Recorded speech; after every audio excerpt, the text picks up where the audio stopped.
Daily രാവിലെ ഉച്ചയ്ക്കും വൈകുന്നേരവും അപ്ഡേറ്റ് ഇട്ട് വെറുപ്പിക്കുന്നത് ഞാൻ കുറയ്ക്കാം. ഞാൻ എന്നിട്ട് ഡെയിലി ഒരു അപ്ഡേറ്റ് ഇടാം. രാത്രി ആയിരിക്കും നല്ലത്. രാത്രി ഞാൻ ഒരു അപ്ഡേറ്റ് ഇടാം.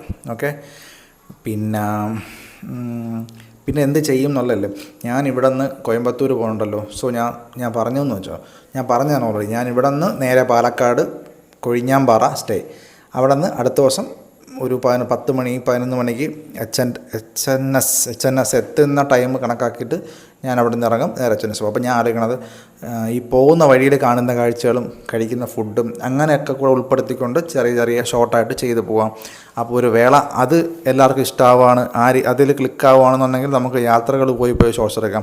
ഇപ്പോൾ ഏതൊരു കണ്ടൻറ്റാണ് ആൾക്കാർക്ക് ഇഷ്ടപ്പെടുന്നത്, ഏതിനാണ് നമുക്ക് അത്യാവശ്യം റീച്ച് കിട്ടുക എന്നുള്ളവർ അറിഞ്ഞൂടല്ലോ. നിലവിൽ എൻ്റെ വ്യൂസിനെല്ലാം എൻ്റെ സബ്സ്ക്രൈബർ കൗണ്ട് 1730 എങ്ങാണ്ടാണ്. അത്രയും പേർക്ക് റീച്ച് ആവുന്നുണ്ട്. എനിക്ക് എൻ്റെ എല്ലാ വ്യൂസും നോക്കിയാൽ അറിയാം. ഒരു 1.2 1.3 2K അകത്തേന് എൻ്റെ വ്യൂസ് എല്ലാം. സോ എൻ്റെ സബ്സ്ക്രൈബേഴ്സ് കണ്ടുപോകുന്നുണ്ട്. മറ്റുള്ള ആൾക്കാരും കാണുന്നില്ല. സോ അവർക്ക് ആവശ്യമുള്ള കണ്ടൻറ് അല്ലല്ലോ നമ്മൾ ചെയ്യണത്. ഇതിപ്പോൾ ഈ ബാഡ്നെസ് ഉള്ള ആൾക്കാർ മാത്രമല്ലേ ഇത് കാണുള്ളൂ, വേറെ ആരും കാണുമല്ലോ. സോ നമുക്ക് വേറെ ആൾക്കാരെ കൂടി കിട്ടുന്ന രീതിയിൽ എന്തെങ്കിലും ഉൾപ്പെടുത്താം. പക്ഷേ എൻ്റെ ബാലൻസ് കാണാൻ താല്പര്യം മീൻസ് എൻ്റെ ആ ഒരു ജേണി കാണുന്ന ആൾക്കാർക്ക് ഞാൻ എന്ത് വീഡിയോ ചെയ്താലും എൻ്റെ സ്കാൽപ്പിൻ്റെ കണ്ടീഷൻ എപ്പോഴും കാണാൻ പറ്റുമല്ലോ. സോ ഇതെപ്പോഴും ഇൻക്ലൂഡായിട്ട് തന്നെ പോകും. സോ എന്തെങ്കിലും ഒരു കണ്ടൻറ് കൂടി കണ്ടെത്തിയാലേ നമുക്ക് സ്റ്റിക്ക് ഓൺ ചെയ്ത് നിൽക്കാൻ പറ്റൂ. അല്ലാത്ത പക്ഷം പൂട്ടിക്കെട്ടി പോകേണ്ടി വരും. അപ്പോൾ അത്രയേ ഉള്ളൂ. Again tata bye bye, see U.